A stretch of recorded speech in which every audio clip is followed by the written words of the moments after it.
How to find block list on Facebook app.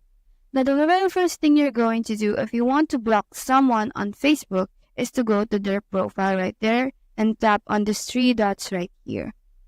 Now, once you're here, all you have to do is to locate the says block right here and click on block right there.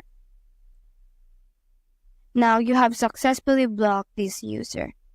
Now, in order for you to find the block list on your Facebook app, all you have to do is to tap on this main menu right here and go to settings.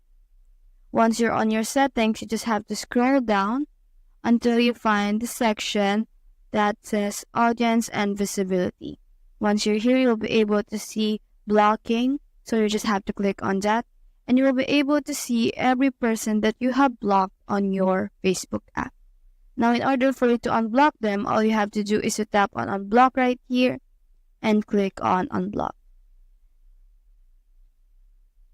You can also add someone to your block list right there and search for your name so that you can block them. So that's how to find block list on Facebook app. Hope we help.